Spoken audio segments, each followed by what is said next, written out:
ابن عساکر نے ایک کتاب لکھی تھی معجم الشیوخ، جس میں انہوں نے بتایا ہے کہ کس طرح انہوں نے مصر، حجاز اور ایران سے لے کر امو ریور تک کا سفر کیا ہے اور 1400 شیوخ سے تاریخ اور دین کا علم حاصل کیا ہے، کہ جس میں سے 80 اساتذہ فیمیل بھی تھیں،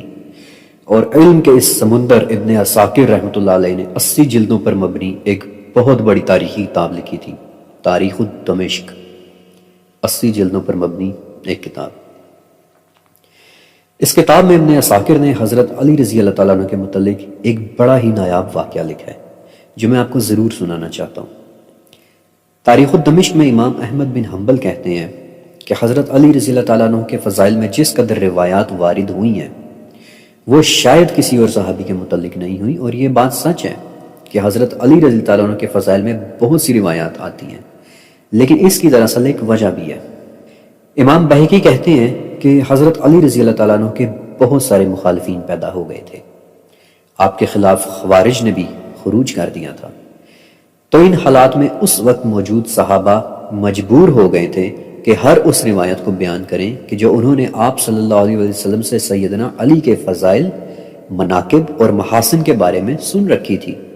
تاکہ ان روایات کے ذریعے وہ ہر اس پروپیگنڈا کا رد کر سکیں کہ جو امیر المومنین کے خلاف ہو رہا تھا۔ اور حضرت علی رضی اللہ تعالیٰ عنہ در حقیقت ان فضائل کے باقاعدہ مستحق بھی تھے، کہ یعنی کہ یہ کوئی فرضی فضائل نہیں تھے، and it all makes sense۔ اور یہاں میں اس واقعے کا ذکر کرنا چاہتا ہوں کہ جو حضرت علی رضی اللہ تعالیٰ عنہ کے حوالے سے ابن عساکر نے اپنی کتاب تاریخ دمشق میں درج کیا ہے۔ اس واقعے کے مطابق تابعی عمر بن میمون رحمۃ اللہ علیہ کہتے ہیں کہ ایک مرتبہ میں ابن عباس رضی اللہ تعالیٰ عنہ کے پاس بیٹھا ہوا تھا، اور یہ ان کے نابینا ہو جانے سے پہلے کا واقعہ ہے۔ تو ان کے پاس 9 افراد آئے کہ جو خوارج میں سے تھے، اور انہوں نے کہا کہ ابن عباس، ہم آپ سے اکیلے میں کچھ بات کرنا چاہتے ہیں، لہٰذا یا تو آپ ہمارے ساتھ آ جائیں یا پھر ان لوگوں کو یہاں سے اٹھا کر باہر نکال دیں۔ تو ابن عباس نے کہا کہ میں ہی تمہارے ساتھ آ جاتا ہوں۔ اب عمرو کہتے ہیں کہ ہمیں نہیں پتا کہ انہوں نے ابن عباس سے کیا باتیں کی، لیکن ہم کیا دیکھتے ہیں کہ ابن عباس غصے میں اپنے کپڑے جھاڑتے ہوئے چلے آ رہے ہیں اور کہہ رہے ہیں کہ افسوس، انہوں نے ایک ایسے شخص کے بارے میں زبان درازی کی کہ جو 10 ایسے فضائل کا مالک ہے کہ جو اس کے علاوہ کسی اور میں نہیں ہے۔ انہوں نے ایک ایسے شخص کے بارے میں زبان درازی کی ہے کہ جس کے متعلق رسول اللہ صلی اللہ علیہ وسلم نے جنگ خیبر میں کہا تھا کہ کل میں اسے بھیجوں گا جسے اللہ کبھی رسوا نہیں کرے گا۔ وہ شخص اللہ اور اس کے رسول سے محبت کرتا ہے، اور اللہ اور اس کا رسول اس شخص سے محبت کرتے ہیں۔ وہ شخص جسے اللہ کے رسول نے سورہ توبہ دے کر بھیجا تھا کہ وہ مشرکین سے براءت کا اعلان کر دیں، اور کہا تھا کہ اس صورت کو وہی لے کے جائے گا کہ جو مجھ سے ہے اور میں اس سے ہوں۔ وہ شخص جس کے بارے میں آپ صلی اللہ علیہ وسلم نے فرمایا تھا کہ اے علی، تو دنیا اور آخرت دونوں میں میرا دوست ہے۔ وہ شخص جس نے سیدہ خدیجہ کے بعد اسلام قبول کرنے میں دیر نہ لگائی تھی۔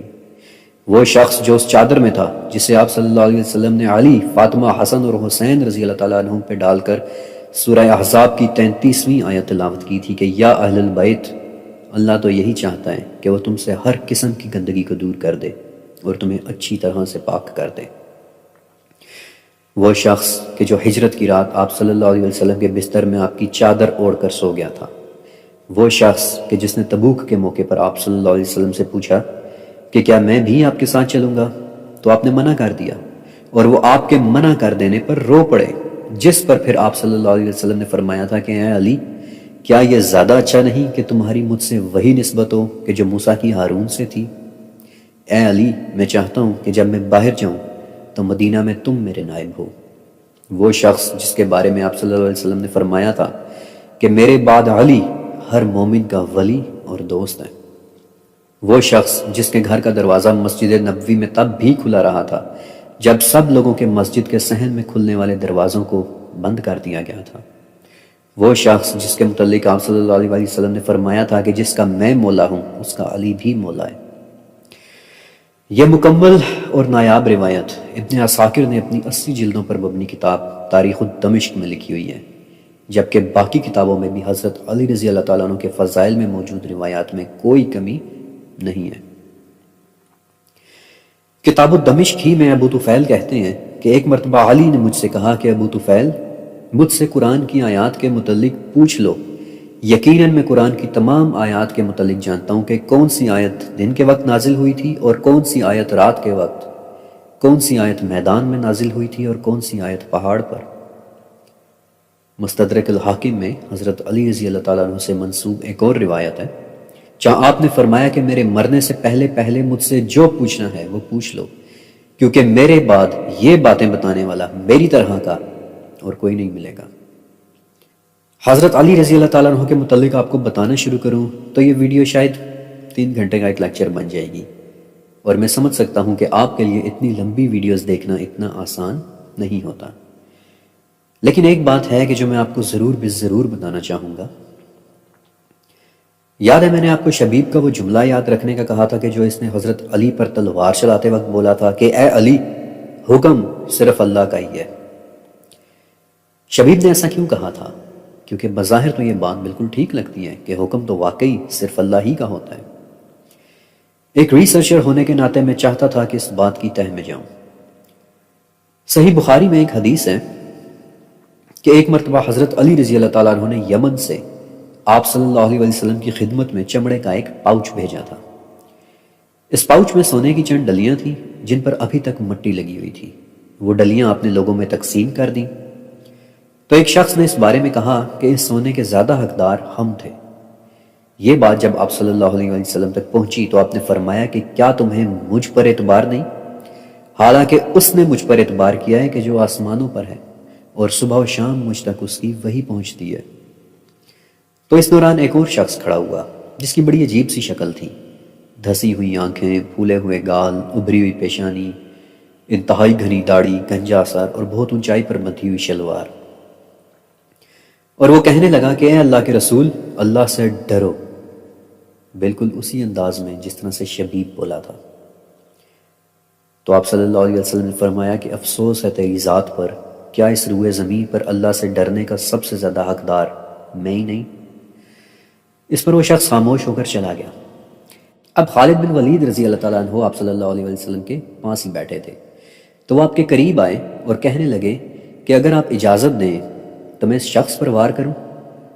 تو آپ نے فرمایا کہ نہیں، ہو سکتا ہے کہ یہ نماز بھی پڑھتا ہو۔ تو خالد بن ولید نے کہا کہ بہت سے لوگ ہیں کہ جو نماز تو پڑھتے ہیں لیکن اسلام ان کے دل تک نہیں پہنچتا۔ اور خالد رضی اللہ تعالیٰ عنہ کی اس بات پر آپ صلی اللہ علیہ وسلم نے فرمایا کہ مجھے لوگوں کے دل کو ٹٹولنے یا پیٹ کو چیر کر دیکھنے کا حکم نہیں ملا۔ پھر آپ نے گھوم کر اس شخص کی طرف دیکھا تو وہ پیٹھ پھیرے بازار کی طرف جا رہا تھا۔ آپ صلی اللہ علیہ وسلم سے دیکھتے رہے اور پھر فرمایا کہ اس شخص کی نسل سے ایسے لوگ پیدا ہوں گے کہ کتاب اللہ سے ان کی زبانیں تو تر ہوں گی لیکن قرآن ان کے حلق سے نیچے نہیں اترے گا۔ وہ لوگ دین سے اس طرح نکل جائیں گے کہ جیسے تیر شکار کے آر پار نکل جاتا ہے۔ حضرت محمد صلی اللہ علیہ وسلم پر اس دن اعتراض کرنے والا وہ شخص یمن کا ذوالخویسرہ تمیمی تھا، اور یہی وہ شخص تھا کہ بعد میں جس کی اولاد سے یہ تمام خوارج پیدا ہوئے، جن میں سے ایک شخص کا نام عبد الرحمن ابن ملجم تھا، حضرت علی رضی اللہ تعالیٰ عنہ کا قاتل۔ ان لوگوں کی باتوں سے بظاہر یوں لگتا تھا کہ یہی لوگ اللہ کا حکم نافذ کرنے والے ہیں، لیکن در حقیقت وہ اسلام سے اس طرح نکل چکے تھے کہ جیسے تیر شکار سے نکل جاتا ہے۔ اس ویڈیو کے شروع میں ہی میں نے آپ سب کو وہ حدیث سنائی تھی کہ اے علی، 2 شخص بڑے ہی بدبخت ہوئے، ایک وہ کہ جس نے صالح کی اونٹنی کو مارا تھا، اور دوسرا وہ کہ جو تیرے سر پر مارے گا۔ میں نے آپ کو یہ بھی بتایا تھا کہ ابن ملجم کے ساتھ سازش رچانے والی ایک عورت کتامہ تھی، لیکن کیا آپ کو میری 40,000 سالوں کا علم والی سیریز یاد ہے جہاں میں نے بتایا تھا کہ صالح علیہ السلام کی اونٹنی پر وار کرنے والے شخص کے دار کے ساتھ اونٹنی کے قتل کی سازش رچانے والی بھی انیزہ نام کی ایک عورت ہی تھی؟ وہ پورا واقعہ میں نے اپنی ڈاکیومنٹری میں لکھا ہے، اور اگر آپ نے وہ سیریز نہیں دیکھی تو ضرور دیکھیے گا، کیونکہ انشاءاللہ آپ کو اس سیریز سے بھی سیکھنے کے لیے بہت کچھ ملے گا۔ اعوذ باللہ من الشیطان الرجیم، بسم اللہ الرحمن الرحیم۔ السلام علیکم دوستو، حضرت علی رضی اللہ تعالیٰ عنہ کی شان تو اس قدر بلند ہے کہ اگر ہم اس کو بیان کریں تو تقریباً ہمیں کئی دن لگ جائیں،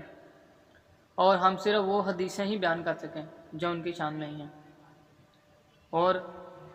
اگر ہم کوئی دوسری یعنی کہ تفاسیر پڑھیں اس میں ہمیں حضرت علی رضی اللہ عنہ کی شان ملتی، کیونکہ نبی پاک صلی اللہ علیہ وسلم کے بعد جن کی شان سب سے بلند ہے وہ حضرت علی رضی اللہ عنہ ہیں، کیونکہ انہوں نے ہر وقت نبی پاک صلی اللہ علیہ وسلم کا ساتھ دیا، ہر جنگ میں، ہر وقت اگر کوئی مخالف بھی ہو جاتا یا اگر کوئی بھاگ بھی جاتا تو حضرت علی رضی اللہ عنہ نبی پاک صلی اللہ علیہ وسلم کے ساتھ کھڑے رہتے۔ لیکن حضرت علی رضی اللہ عنہ کے بارے میں نبی پاک صلی اللہ علیہ وسلم نے پہلے ہی پیشن گوئی کر دی تھی، اور آپ نے فرما دیا تھا کہ علی تجھے تب تک موت نہ آئے گی کہ جب تک تیری داڑھی کا رنگ بدل نہ جائے۔ اور کہتے ہیں کہ حضرت علی رضی اللہ عنہ کے دور میں حالات اس قدر خراب ہو گئے تھے کہ حضرت علی رویا کرتے تھے، اپنی داڑھی مبارک کو پکڑ کر کہا کرتے تھے کہ تو کب اپنا رنگ تبدیل کرے گی، تو کب اپنا رنگ تبدیل کرے گی۔ دوستوں میں ملوں گا انشاءاللہ اسی طرح نئی ویڈیو میں، مجھے دیجیے اجازت، اللہ حافظ۔ فرینڈ تو یہ تھا آج کا واقعہ، آپ نے دیکھا یہ پورا واقعہ اسٹوری جو فرقان نے سنا دیا۔ اگر آپ کو اسی طرح ویڈیو پسند آتی ہے تو چینل کو سبسکرائب کر دیجیے، کمنٹ کر کے ہمیں ضرور بتا دیجیے تو ہم اس طرح ویڈیو کو آپ کی خدمت میں پیش کریں گے۔ آنے والی ویڈیو کے لیے مجھے اجازت دیجیے، اللہ نگہبان۔